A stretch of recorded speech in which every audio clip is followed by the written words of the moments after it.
Bonsoir tout le monde. Bienvenue à la séance extraordinaire du Conseil du 8 décembre 2025. On va faire point 1, l'ordre du jour, c'est l'ouverture de la séance.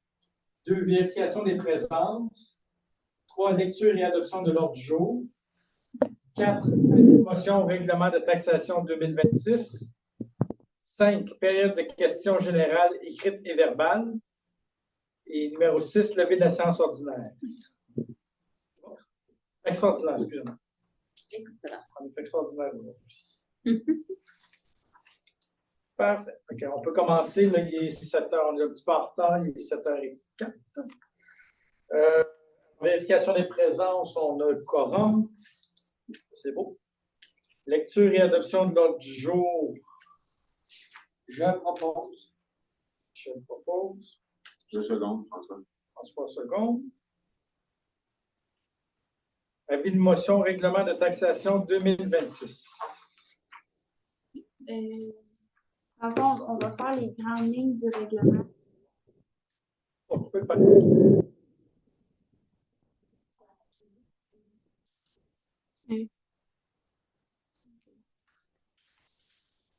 Dans le fond, ce que les gens attendent avec impatience, c'est savoir le taux.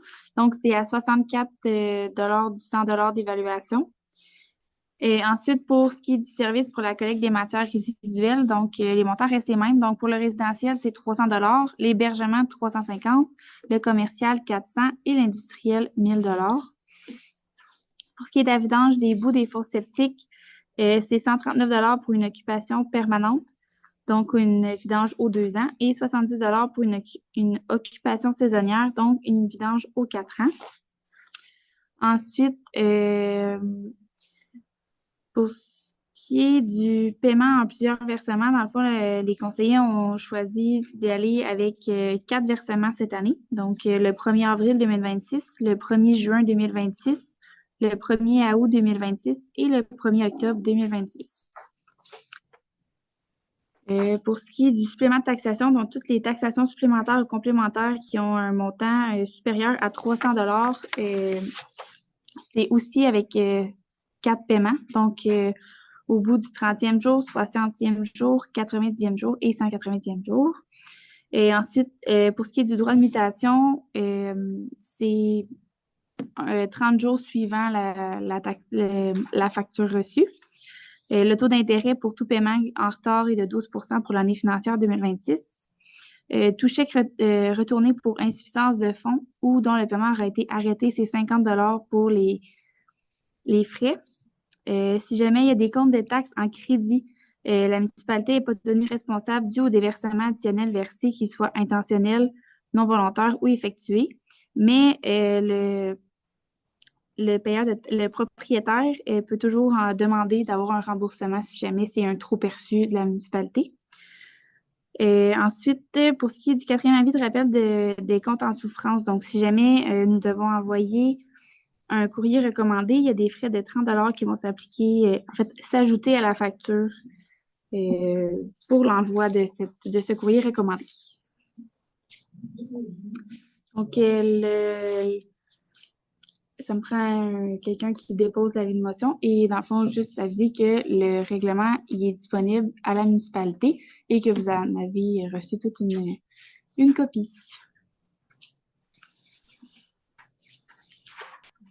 Qui donne avis de motion? Qui donne l'avis de motion? Ouais.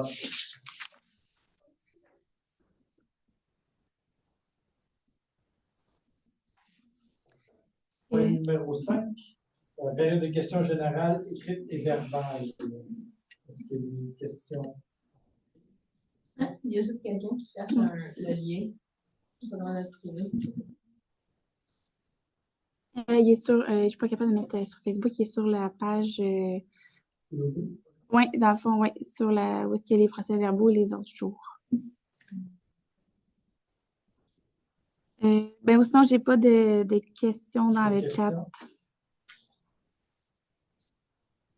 Alors,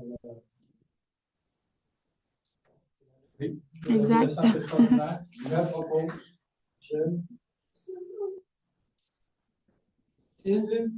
Parfait. Donc, Terminé.